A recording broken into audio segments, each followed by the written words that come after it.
اسی سینیریو کو اللہ نے ایکسپلین کرتے ہوئے کہا ہے وَوَجَدَكَ ضَالًا فَهَدَىٰ، کہ جب آپ ڈھونڈ رہے تھے راستہ تو اس وقت پھر ہم نے آپ کو راستہ دیا۔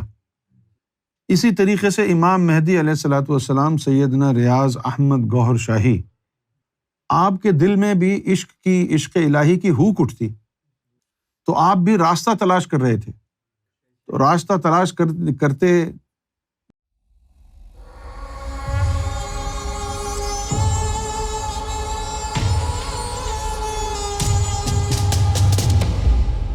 دیکھیں 2-4 لفظ ہیں، ذرا غور سے سن لیں۔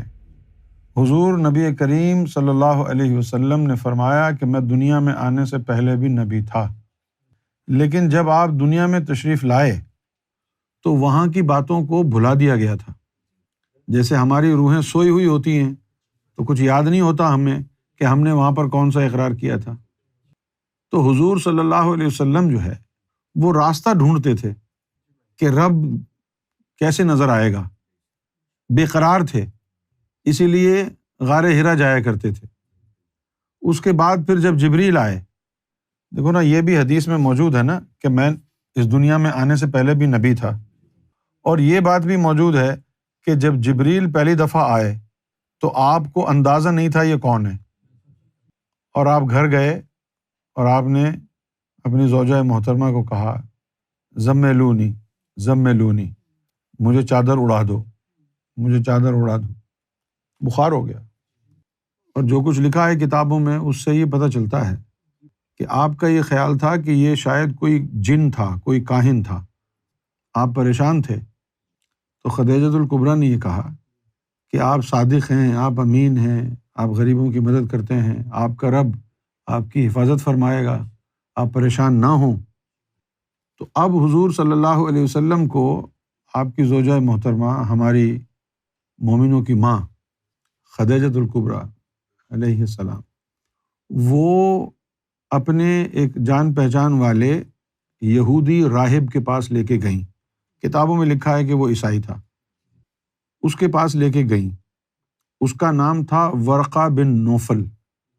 تو جب اس کے پاس لے کے گئیں تو اس نے دیکھتے ہی آپ کو یہ کہا کہ میں ان کے اندر نبیوں والی خصوصیات دیکھتا ہوں۔ تو حضور نے پوچھا کہ تم نے کیا دیکھا؟ تو وہ کہنے لگا کہ جب آپ آ رہے تھے تو چرند پرند درخت جانور یہ سب آپ کو سجدہ کر رہے تھے۔ تو ایک حال یہ گزرا ہے کہ جب حضور صلی اللہ علیہ وسلم ابتدائی دنوں میں آپ جبریل علیہ السلام کو نہیں پہچان رہے تھے، اسی سینیریو کو اللہ نے ایکسپلین کرتے ہوئے کہا ہے وَوَجَدَكَ ضَالًا فَهَدَىٰ، کہ جب آپ ڈھونڈ رہے تھے راستہ تو اس وقت پھر ہم نے آپ کو راستہ دیا۔ اسی طریقے سے امام مہدی علیہ الصلوۃ والسلام سیدنا ریاض احمد گوہر شاہی، آپ کے دل میں بھی عشق الہی کی ہوک اٹھتی تو آپ بھی راستہ تلاش کر رہے تھے، تو راستہ تلاش کرتے جس کے بارے میں پتہ چلتا ہے کہ یہ کوئی ولی کامل ہے تو اس کے پاس جاتے۔ کئی جگہوں کا حال سرکار نے لکھا ہے کتاب میں، پیر آف دیول شریف کا بھی لکھا ہے، گولڑا شریف والوں کا بھی لکھا ہے، کئی جگہوں کا لکھا ہے۔ ایسی جگہوں کا بھی لکھا ہے کہ جہاں پر کوئی مجذوب ٹائپ کے بھنگ اور چرس پینے والے لوگ تھے۔ فرمایا کہ ایک جگہ میں گیا تو وہ فقیروں جیسی باتیں کر رہے تھے، اچانک جو ہے وہ کسی نے ہوکے میں بھنگ بھر کے سٹا لگایا تو سرکار نے فرمایا کہ میں فوراً اٹھ گیا۔ سرکار نے فرمایا کہ مجھے نشے سے اور ان طرح کی چیزوں سے شدید نفرت ہے۔ تو جس طرح نبی کریم صلی اللہ علیہ وآلہ وسلم راستہ تلاش فرما رہے تھے، کبھی غار حرا جاتے، جبریل آتا تو پہچانتے نہیں، پریشان ہو جاتے، اس کو کاہن جن سمجھتے، تو اسی طرح امام مہدی علیہ السلام بھی اس دنیا میں تشریف لائے ہیں نا، تو یہاں کے قوانین لاگو ہوتے ہیں نا۔ یہ جو عالم ہے یہ عالم اسباب ہے، یہاں پر سبب ڈھونڈنا پڑتا ہے، نبی کو بھی سبب ڈھونڈنا پڑا۔ اب آپ تو کہتے ہیں شروع سے ہی امام مہدی علیہ الصلوۃ والسلام، جس طرح آپ نبی پاک کو امام الانبیاء کہتے ہیں، لیکن شروع میں جب انہوں نے اپنی زندگی کا اسٹارٹ کیا ہے اس وقت تو نہ ان کو پتا تھا کہ وہ امام الانبیاء ہیں۔ تو اسی طرح سرکار گوہر شاہی نے بھی جگہ جگہ گئے مرشد کامل کی تلاش میں، تو مرشد کامل پکڑنا کیا گناہ ہے؟ یہی تو قرآن کا قاعدہ ہے۔ اللہ کی طرف سے اصلاح، اللہ کی طرف سے براہ راست تعلیم صرف نبی اور رسول کی ہوتی ہے، غیر نبی اور غیر رسول کی تعلیم و تربیت نہیں ہوتی، اس کو خود مرشد تلاش کرنا پڑتا ہے، یہ قانون ہے اللہ کا۔ تو امام مہدی علیہ الصلوۃ والسلام جو ہیں وہ نبی تو نہیں ہیں، نہ رسول ہیں۔ امام مہدی علیہ الصلوۃ والسلام تو سلسلہ ولایت سے تشریف لائے ہیں۔ تو پھر جو ہے سارے پیر و فقیروں سے متنفر ہو کے، بدگمان ہو کے، سرکار نے لکھا کہ ہم جو ہے وہ کاروبار میں لگ گئے، شادی وادی کر لی، بچے ہو گئے، اور اس کے بعد پھر جو ہے وجہ کیا بنی کہ آپ کی ایک بھانجی کے اوپر جنات کا جو ہے وہ جنات اور یعنی آسیب کا مسئلہ ہو گیا۔ ڈاکٹروں کے پاس لے گئے اس کو علاج کرانے کے لیے، تو ڈاکٹر سوئی لگاتا تو وہ پتھر جیسا ہو جاتا ہے جسم۔ تو وہاں سرکار نے فرمایا کہ جو ڈاکٹر تھا اس نے پھر مجھے مشورہ دیا کہ یار یہ جو ہے کوئی جسمانی بیماری نہیں ہے، یہ کوئی مجھے لگتا ہے کہ اس کے اندر بچی میں کوئی جن وغیرہ آیا ہوا ہے۔ تو سرکار فرماتے ہیں کہ میں نے اس کو کہا کہ یار تم پڑھے لکھے آدمی ہو، تم بھی ان باتوں پہ یقین کرتے ہو؟ تو سرکار نے فرمایا کہ اس ڈاکٹر نے مجھے یہ کہا کہ بھائی جن کا تو قرآن مجید میں ذکر ہے کہ وہ انسان کے اوپر قبضہ کر لیتا ہے۔ خیر، تو پھر اس نے ایک شخص کا پتہ دیا، تو وہاں جو ہے سرکار اپنی بھانجی کو لے کے گئے، اس کا نام تھا اسلم سائیں، وہاں لے کے گئے۔ تو اسلم سائیں نے سرکار کو انگوٹھوں کے اوپر بہت سارے نظارے دکھائے اور بچیوں کا علاج وغیرہ بھی جو ہے کیا۔ اس کے بعد جو ہے سرکار نے فرمایا کہ ہمیں ان باتوں پر یقین ہونا شروع ہوا، اور پھر دوبارہ جو ہے وہ ولیوں کی محبت جاگی، پھر ہم قوالی وغیرہ سننے لگے، مزاروں پر آنا جانا شروع کیا۔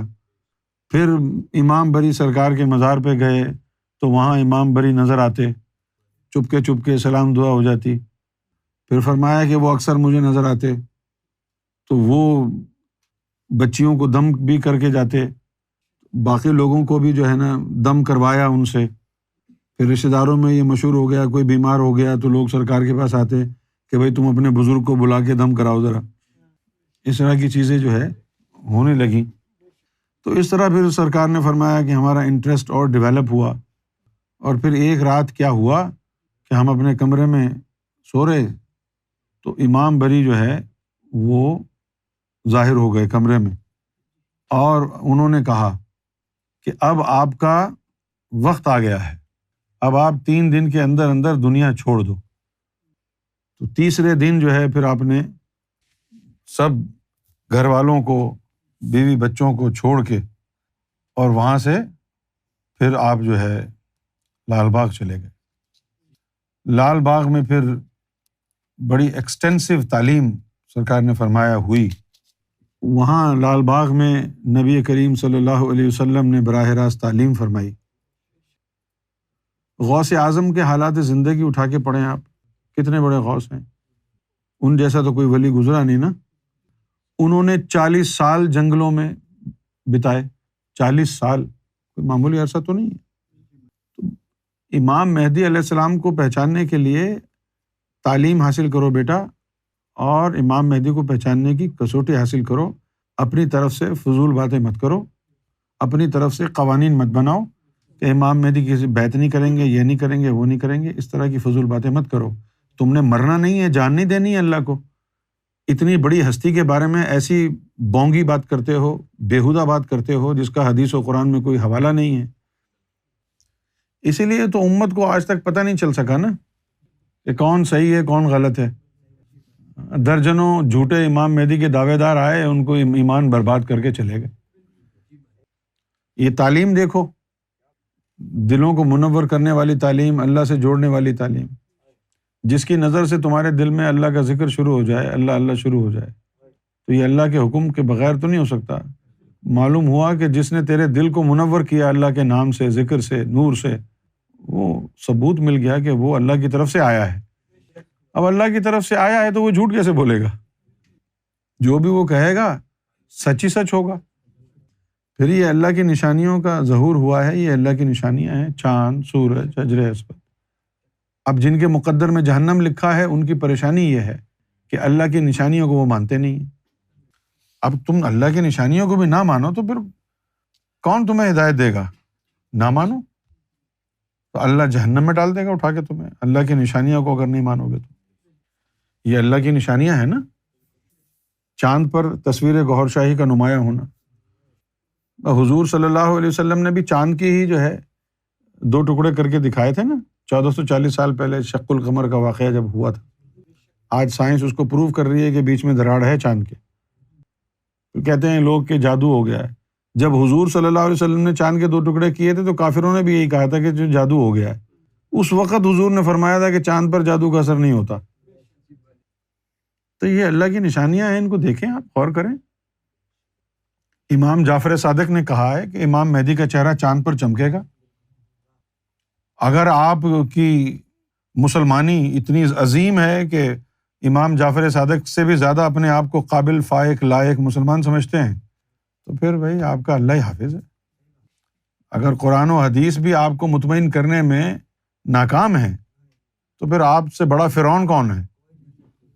لگے رہیں اپنے کفر میں، اپنی بکواسیات میں لگے رہیں، کس کو پرواہ ہے؟